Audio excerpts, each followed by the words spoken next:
गोविंद भजो गोपाल भजो नंदलाल भजो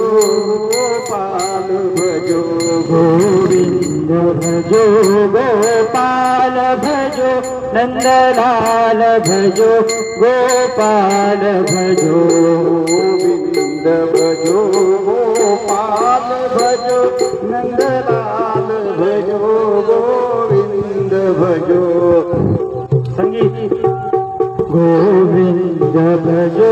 गोपाल भजो नंदलाल भजो गोपाल भजो काय झालं काय मिळेल काय झालं कशी काय आवाजच येईना ते काय करू मोबाईल आवाज कमी करून टाकायला गाड्यात काढायला होय. वाढवा ना आवाज तुमच्याच हातात आहे की काय? माझ्या हातात काय आहे माणूस काय हे वाढवा आवाज वाढवा माणूस